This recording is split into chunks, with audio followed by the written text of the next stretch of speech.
We are live on LinkedIn. Welcome everyone who is joining us live. And for those who watch the recording, so glad that you support us. Today we have Lucia is going to talk to you about how do you build wealth in real estate and maybe a few more tips and tricks and profound wise life lessons. So without further ado, welcome my friend Lucia. Lucia, go ahead and introduce yourself. I'm happy to be here with you. First off, good to see you here and glad to share some of the insights that I have on the real estate. And one of the most important thing I think for everyone is the place where you live, which is one of the profession that I think it brings a lot of happiness to whoever it is in my field and they work as a realtors.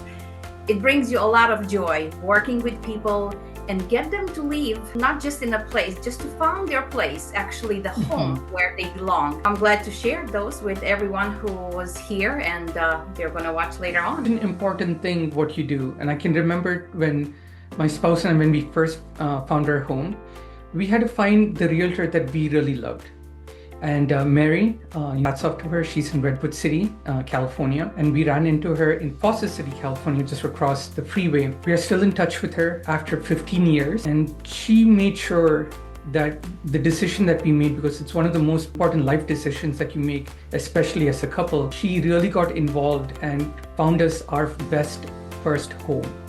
If it went for her, our journey in wealth building would not have started the way it did. So what you do as a profession, you change people's lives, and especially us technical folks, we're so into technology, we're so into our careers and building it and growing it that we don't have the insights that you do. So I think a lot of tech people don't realize their money, their investments go way far because of people like you. So thank you for what you bring to the table. Sure. Thank you for noticing that one. It is an emotional buy, especially the first-time home buyer. Definitely they are having a lot of questions and they're unsure about if they make the right decisions, and that's where a strong agent, it's very important to be next to you, just to hold your hand, truly guide you and get you through that closing table when you sign it. There are a lot of questions that everybody has, not just on the first one, but specifically on the very first time home buyers. And it doesn't start just like easy, because there are a lot of stuff that goes in place when you think about financials, and you said it's a very strong decisions is important when it's changing in your life something. When you purchase a house, in the long run, homes, it's a place where you're living and you're changing, and over time it's not just like the first time you're getting and you're going to be there. It's important. The first step is very important. It's probably the hardest one when you work with the first time home buyer. I do like that. I like them because it's a lot of questions they have, and I'm happy to be there for them just to make them sure. As you go, it's change and it's better. You're learning everything. It's a learning process also in the house when you're shopping for it as well. And the home, it's defining you. Somehow, every house that you have, it will tell you a story and tells a story of yours as well, as long as you live on it. I did own personally 10 different homes through my life, and I carry in each one a different story. And I know how important it is where you're living and what's the change that it brings you in life, that one there. Very true. I want to guide the conversation from the lens of tech professionals today. We're in 2025, entering 2026. The market is different. The economy is different. The tech industry is extremely different. So when we got our first home back in 2010, we were in a very different time and phase. And even back then, we thought it was such a big deal.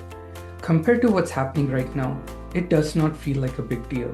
Interest rates were low, we could refinance. It's just very different. Today, the same type of home in the Bay Area, a $1 million home, you're looking at a mortgage of more than $10,000 per month.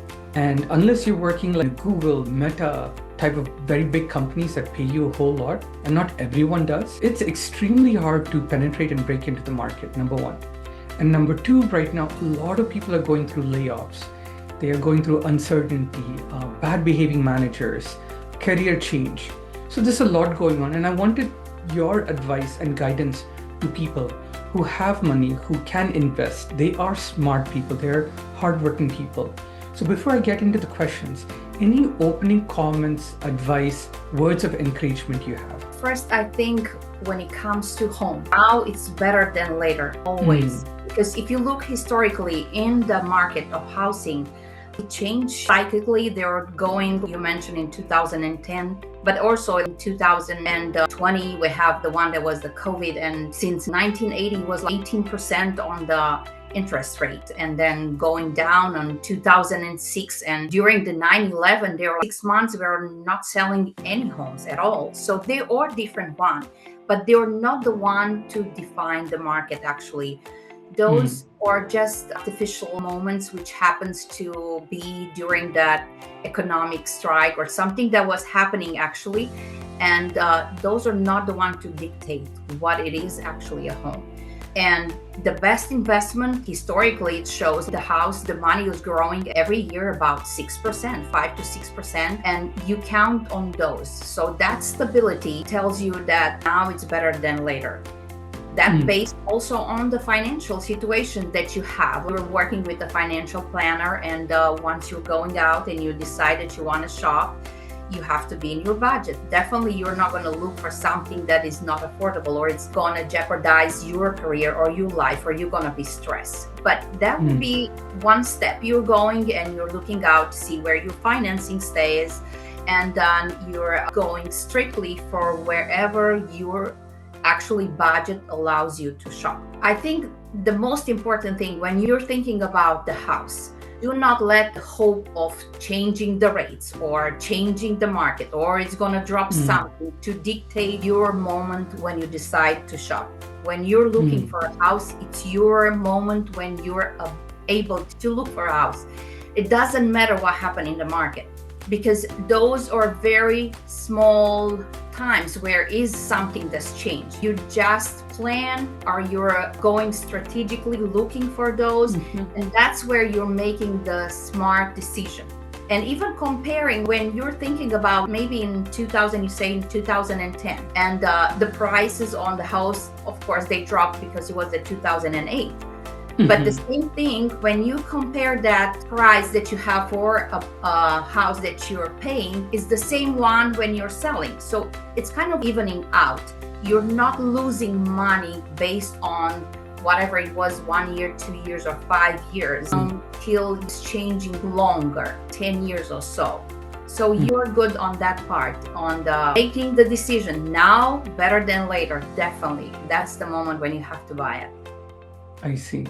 So I think you more or less answered my first question, which is, in today's market, is buying a home a smart investment or a financial trap? It seems like it's not. So I do have my follow-up question to that, which is, how do you help clients distinguish between a home that builds wealth versus one that drains it? So what are some of those parameters you look out for? First off, there were some questions before we decide of what do we want to expect from that one, building wealth. Is it something that you're looking to stay for a while, or is your job changing, or is it 2 years, 10 years, or 5 years? It depends on how long you're planning. That will be the first question that you're having on the conversation. And based on that one, you're checking the second place, where is actually closer to work? Is that what you're interested on, or your family, or what are your priorities in life, school? It depends where exactly you're having your next 10 years or 5 years, whatever you have. And then from there, you're looking on the budget. And here there are different strategies when you're analyzing the market. You're going deep even to including subdivision. And you're seeing what are the performances over there over years. It's clearly giving you an idea what are the prices, how much are evaluated to be this years after year. So that's how you're making your decisions based on that one. While that being said, I do want to point out that many perhaps, tech professionals, they feel house poor after buying the dream house. So you did bring up a few of those important elements. What, in your opinion, is a very important financial metric that they overlook that leads to feeling house poor? First off, I was just saying, you do not go and shop for a house before you do your financial consulting and exactly where your budget stands. And you do not go actually to shop for a house that you're dreaming about. I want to have, I don't know, maybe 10 bedrooms. That's my idea of whatever I want to have. And you can afford just to have a 4 bedrooms home. I'm just giving one of them, just rating on the bedrooms, but it's also on the area as well. So when you're going, like you said, you're your first time home buyer, there are entry prices for each different area, and that's where you're looking on it. Maybe it's going to be farther on from wherever you are, but that will be the starting point. You're not jumping to something that it's going to be a burden for you. You're buying a house because you want to have that pleasure of leaving it. It's not the memory that you're going to carry. Oh, I have that big house and it was so hard even to pay it off on every single month, the mortgage. So that is very important. Before you make your decision to buy, have somebody that is going to give you the finances and how much you can afford actually on the mortgage.